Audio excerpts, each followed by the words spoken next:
Hello everyone, welcome to the channel IR mathematics. हम लोग पहले ही क्लास स्टार्ट कर चुके हैं सम एप्लीकेशंस ऑफ ट्रिग्नोमेट्री। तो आज उसी को कंटिन्यू करेंगे, ठीक है।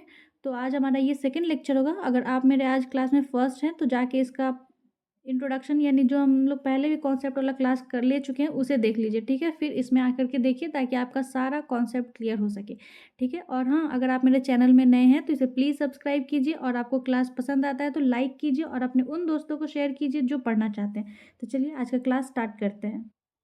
हमारा क्वेश्चन है, from the top of a 7 metre high building the angle of elevation of the top of a cable tower is 60 degree and the angle of depression of its foot is 45 degree. Determine the height of the tower. Okay, सबसे पहले हमें देखना है कि क्या क्या given है इस क्वेश्चन में। तो हमें एक बिल्डिंग गिवन है और एक टावर गिवन है, ठीक है। तो हम लोग पहले इसे ड्रॉ कर लेंगे। एक हमारा बिल्डिंग गिवन है और एक हमारा टावर है, ठीक है। और हमारा क्वेश्चन क्या बोल रहा है, फिर से एक बार देखते हैं। इस बिल्डिंग को यहाँ से मैच कर देते क्योंकि हम लोग को ये काम आने वाला है, ठीक है। अब हमारा क्वेश्चन क्या बोल रहा है कि from the top of a 7 metre high building, हमारा बिल्डिंग का हाइट गिवन है 7 metre. The angle of elevation of the top of a cable tower is 60 degree. जो एंगल ऑफ एलिवेशन है, ये टावर का टॉप है, इसका हमारा एंगल ऑफ एलिवेशन कितना गिवन है, 60 degree. 60 degree and the angle of depression of the foot is 45 degree. और इसका फुट का जो एंगल ऑफ डिप्रेशन है, हमारा एंगल ऑफ डिप्रेशन ये हो जाएगा, ये हमारा है गिवन 45 डिग्री, ठीक है। बोलता है determine the height of the tower. हमें फाइंड करना है टावर का हाइट, ठीक है। यानी कि ये जो पूरा गिवन, ये पूरा हमें फाइंड करना है। ये हमारे लिए क्या है, वाट है, ठीक है। ये पूरा वाट है।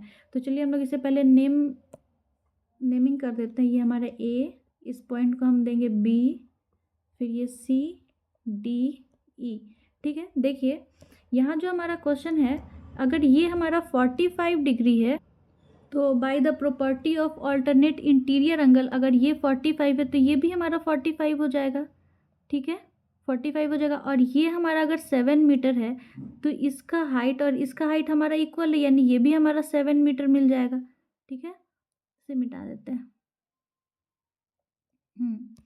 और इसे हम लोग बी मान लेते हैं। तो ये भी हमारा 7 मीटर हो जाएगा। तो हमें केबल का, सॉरी, जो टावर का हाइट है वो पूरा ए सी है, यानी अगर हमें ए बी मिल जाएगा तो उसमें 7 ऐड कर देंगे तो हमारा आराम से हाइट मिल जाएगा टावर का, ठीक है। तो चलिए सबसे पहले हम लोग लेंगे इस ट्राइंगल में, ट्राइंगल ई सी डी में।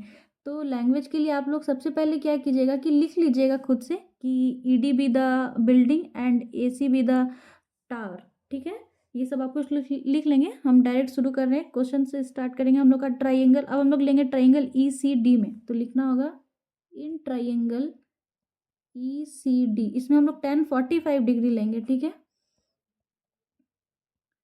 1045 डिग्री इक्वल टू एंगल का सामने वाला परपेंडिकुलर होता है, यानी कि ई डी हमारा परपेंडिकुलर होगा E D upon C D, ठीक है। तो 1045 का वैल्यू होता है 1, ई डी हमें गिवन है 7 और सी डी हमें फाइंड करना है, ठीक है। तो सी डी इक्वल टू हमारा क्या हो जाएगा, 7 मीटर। यानी इस सी डी का भी जो हमारा लेंथ गिवन, ये भी हमें मिल गया क्या, 7। तो जब सी डी हमारा 7 है तो बी ई भी 7 हो जाएगा, समझ रहे हैं, क्योंकि ये दोनों इक्वल है, ठीक है। तो यहाँ पे इसलिए लिख देंगे B E equal to C D equal to 7 metre, ठीक है। ये हम लिख देंगे। आगे चलते हैं। अब हम लेंगे ट्राइंगल ए बी ई में, ठीक है। तो लिखेंगे हम लोग यहाँ पे in triangle A B E, इसमें भी हम 1060 डिग्री लेंगे। क्यों, क्योंकि देखिए हमें हाइपोटेनस से कोई मतलब नहीं, हमें परपेंडिकुलर का लंबाई अगर मिल गया, परपेंडिकुलर मिल गया तो आराम से दोनों को ऐड करके हम टावर का लंबाई हाइट फाइंड कर सकते हैं। इसलिए हमें 10 ही लेना होगा, ठीक है। तो यहाँ पे हम लोग लेंगे 1060 degree. 1060 degree equal to perpendicular upon base, और परपेंडिकुलर हमारा हो जाएगा A B upon B E. 1060 degree का वैल्यू कितना होता है, √3 ए बी का वैल्यू हमें फाइंड करना है, और बी ई का वैल्यू यहाँ से कितना मिल गया हमें, 7। मल्टीप्लाई कर देंगे, क्रॉस मल्टीप्लाई, तो मिल जाएगा A B is equal to 7√3 metre, ठीक है।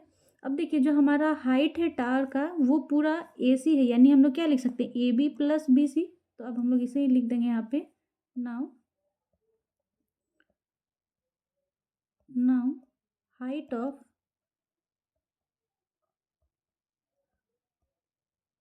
टावर इक्वल टू क्या लिखेंगे, AC। AC और AC को हम लोग क्या लिख सकते हैं, AB प्लस BC। AB का वैल्यू हम लोगों को अभी हम लोग निकाल लें कितना, 7√3। BC का वैल्यू हमें कितना मिला हुआ है, 7। यहाँ से क्या करेंगे, 7 कॉमन ले लेंगे तो हमारा मिल जाएगा √3 प्लस, मिल जाएगा हमारा √3 प्लस 1 मीटर। यही हमारा आंसर हो जाएगा। आई होप आपको समझ में आया होगा। चलिए चलते हैं नेक्स्ट क्वेश्चन में। हमारा नेक्स्ट क्वेश्चन है, a straight highway leads to the foot of a tower. ठीक है, एक स्ट्रेट हाईवे है, उसके बारे में बोला जा रहा है, जो कि फुट ऑफ द टावर से वहाँ से जा रहा है। A man standing at the top of a tower observe a car eight an angle of depression of 30 degree which is approaching the foot of the tower with the uniform speed. 6 seconds later, the angle of depression of the car is found to be 60 degree. Find the time taken by the car to reach the foot of the tower from this point. बहुत ही ज़्यादा लंबा question है, पढ़ के सब कुछ भूल गए क्या क्या करना था। ठीक है, मुझे पता है सब कुछ भूल गए। तो इस क्वेश्चन को आप लोग VVI कर लीजिए, क्योंकि ये जो क्वेश्चन है ना, ये बहुत ही ज़्यादा इंपॉर्टेंट है। अगर 1 डे एग्जाम होता है तो भी, और आपका बोर्ड के पर्पज से भी। ठीक है, तो चलिए इसको हम लोग सॉल्व करते हैं। जो जो बोल रहा है क्वेश्चन वो करते जाएंगे तो हमें इजी लगेगा। बोल रहा है, a straight highway lead to the foot of the tower. एक स्ट्रेट हाईवे है, ऐसा कुछ हम लोग का हाईवे है, और यहाँ पे एक हमारा टावर है। ठीक है, सीधा लाइन बन ही नहीं रहा है, ये हमारा है टावर। हाँ, पहले से अच्छा बन गया। अब बोलता है कि a man standing on the top of the tower. यहाँ पे कोई आदमी खड़ा है। ठीक है, यहाँ पे कोई आदमी खड़ा है। Observe a car eight an angle of depression of 30 degree. वो ऑब्जर्व कर रहा है कि यहाँ पे कोई एक कार है। ठीक है, और उस कार का जो एंगल ऑफ डिप्रेशन है वो हमारा कितना है, 30 डिग्री। अब देखिए एक चीज़, अभी हम लोग पढ़े ना पिछले क्वेश्चन में कि अगर ये हमारा क्या बोलते हैं 30 डिग्री है, तो by the property of alternate interior angle ये भी हमारा 30 हो जाएगा। ठीक है, तो अब हम लोग नेक्स्ट पढ़ते हैं क्वेश्चन। क्वेश्चन है, which is approaching to the foot of the tower. और ये कार जो है किधर की तरफ अप्रोच कर रहा है, इस टावर के फुट की तरफ, यानी इस तरफ जा रहा है ये कार। ठीक है, foot of the tower with a uniform speed. Speed बिल्कुल यूनिफॉर्म है। फिर बोलता है 6 सेकेंड लेटर, यानी कि 6 सेकेंड के बाद, 6 सेकेंड के बाद कोई ट्विस्ट हो गया। और वो ट्विस्ट क्या है, the angle of depression of the car is found to be 60 degree. अब वो जो है, जो एंगल ऑफ डिप्रेशन है वो कितना हो गया हमारा, 60 डिग्री हो गया। यानी यहाँ मान लीजिए जब पहुँचा वो कार, तो एंगल ऑफ डिप्रेशन जो है हमारा वो पूरा पूरी 60 डिग्री हो गया। यानी कि ये जो पूरा ही है ये पूरा 60 डिग्री हो गया। तो आप बताइए, जब ये मेरा पूरा 60 डिग्री है तो by the property of alternate interior angle ये भी 60 डिग्री हो जाएगा। ठीक है, तो बोल रहा है find the time taken by the car to reach the foot of the tower from this point. तो बोलता है कि इस पॉइंट से पूरा फुट तक जाने में कितना समय लगता है इस कार को, कितना सेकेंड्स लगता है, कितना ये टाइम लेता है, वो हमसे पूछ रहा है। ठीक है, तो चलिए बनाते हैं। आई होप आपको क्वेश्चन समझ में आ गया होगा। अब सबका नाम हम लोग दे देते हैं, से नाम दे देते हैं हम लोग, ए इस पॉइंट को, ये बी, ये सी और ये डी। ठीक है, चलिए अब हम शुरू करते हैं अपना क्वेश्चन को बनाने के लिए। तो सबसे पहले देखिए हम लोग क्या करेंगे, इस ट्राइंगल में लेंगे ADB में। ठीक है, आप लोग लैंग्वेज में लिख लेंगे, लैंग्वेज में क्या लिख लेंगे कि सी जो इनिशियल पॉइंट है कार का। ठीक है, और वो अप्रोच किया आफ्टर 6 सेकेंड, वो डी तक पहुंच गया। ये सब बात आप लोग लिख लेंगे। तो चलिए हम लोग स्टार्ट करते हैं direct. In triangle ABD, in triangle ABD यहाँ पे हम tan 60 डिग्री लेंगे। tan 60 degree equal to perpendicular upon base, perpendicular AB upon base है हमारा BD। ठीक है, tan 60 डिग्री का वैल्यू √3 AB अपॉन BD। ठीक है, तो यहाँ से हम BD का वैल्यू फाइंड कर लेंगे। BD इक्वल टू हमारा क्या हो जाएगा, AB अपॉन √3। ठीक है, ये हमें एक मिल चुका। अब हम लोग क्या करेंगे, अब हम लोग ट्राइंगल लेंगे ABC में। ठीक है, तो इसे ही हम लोग लिख लेंगे, इन ट्राइंगल ABC में हम लोग फिर से लेंगे tan 30 degree. tan 30 degree equal to क्या हो जाएगा, परपेंडिकुलर अपॉन बेस, परपेंडिकुलर है हमारा AB अपॉन BC। ठीक है, तो हम लोग इस BC को क्या लिख सकते हैं बताइए। tan 30 डिग्री का वैल्यू क्या होता है 1/√3 और AB अपॉन BC को हम लोग क्या लिख सकते हैं देखिए CD प्लस DB लिख सकते हैं। तो यहाँ पे लिख देंगे CD प्लस BD, ठीक है। और अब देखिए यहाँ पे क्या होगा 1/√3 equal to AB upon CD को CD ही रहने देंगे प्लस देखिए BD के प्लेस पे यहाँ से हम क्या लिख सकते हैं AB/√3, तो उसे ही हम लोग लिख लेंगे AB/√3 लिख लेंगे, ठीक है। अब जब हम इसे सॉल्व करेंगे तो हमारा क्या हो जाएगा देखिए, क्रॉस मल्टीप्लाई कर देंगे तो ये हो जाएगा हमारा √3AB इक्वल टू ये सारा वाला टर्म इधर मल्टीप्लाई हो जाएगा तो क्या हो जाएगा CD प्लस AB/√3। सेम मुखड़ा एक तरफ यानी AB को एक तरफ हम लोग कर लेंगे तो ये हमारा क्या हो जाएगा √CD equal to √3AB minus AB/√3, ठीक है। यहाँ से AB हम कॉमन ले लेंगे तो क्या हो जाएगा हमारा √3 माइनस 1/√3, ठीक है। यहाँ से हम लोग इसे सॉल्व कर लेंगे तो ये क्या हो जाएगा एलसीएम लेकर के AB, यहाँ पे एलसीएम अगर √3 ये √3 मल्टीप्लाई होके 3 माइनस 1 तो ये हमारा क्या हो जाएगा AB इंटू 2/√3।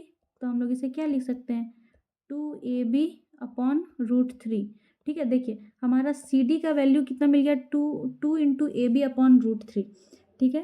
तो ये जो है ये भी हमारा बहुत काम का चीज़ है, इसे भी हम लोग बॉक्स में बंद कर लेंगे। तो अब देखिए यहाँ पे जो क्या बोल रहा है क्वेश्चन कि हम लोग को CD मिल गया, ठीक है। हम लोग DB भी फाइंड कर चुके हैं। तो अब हमें बोल रहा है कि C से D तक कार को जाने में पूरी 6 सेकंड लगता है, यानी CD तक ट्रैवल डिस्टेंस करने में 6 सेकंड लगता है, यानी कि इतना डिस्टेंस ट्रैवल करने में उसे 6 सेकंड लगता है। तो हम लोग इसी बात को बस लिख लेंगे यहाँ पे। तो लिखेंगे time taken by the car to travel distance CD, that is हमें कितना लगा 2AB/√3 इक्वल टू 6 सेकेंड लगा, ठीक है। तो इतना डिस्टेंस ट्रैवल करने में 6 सेकेंड जब लग रहा है तो इतना मीटर मान लेते हैं कि यूनिट मीटर में ही ले लेते हैं यूनिट। तो एक यूनिट इसे ट्रैवल करने में कितना समय लगेगा, तो ये हमारा क्या हो जाएगा 6/2AB/√3। इसे पलट लेंगे तो ये कितना हो जाएगा हमारा 6 इंटू √3/2AB, ठीक है। इतना समय लग गया इसे। तो अब देखिए हमारा यहाँ पे क्वेश्चन पूछा है क्या कि ये जो DB है, ये DB इतना ट्रैवल करने में हमें कितना समय लगेगा। तो DB का हमारे पास क्या वैल्यू आया है AB/√3, तो हम लोग बस उसे ही लिख लेंगे यहाँ पे। Therefore time taken by the car to travel distance DB, that is हमारा कितना हम लोग फाइंड किए थे AB/√3। तो उसे जब एक यूनिट ट्रैवल करने में इतना समय लग रहा है तो इतना यूनिट ट्रैवल करने में हमें कितना समय लग जाएगा, इसे बस मल्टीप्लाई कर देंगे तो ये क्या हो जाएगा 6 इंटू √3/2AB इंटू ये वाला लिख देंगे AB/√3। तो AB कट जाएगा, √3 कट जाएगा, 2 3 6 कट जाएगा। तो हमारा कितना बच गया सिर्फ 3। तो उतना हमें ट्रैवल करने में कार को 6 सेकेंड लगता है 6 सेकेंड टाइम लगता है, ठीक है। आई होप समझ में आ गया होगा। तो आज के लिए हम लोग इतना ही रहने देते हैं, ठीक है। ये क्वेश्चन इस टाइप का अगर आपके पास RS अग्रवाल या फिर RD शर्मा है तो आप उससे ज़रूर बनाइए। आई होप आपको बन जाना चाहिए, ठीक है। तो चलिए मिलते हैं नेक्स्ट क्लास में, तब तक के लिए thank you and bye bye.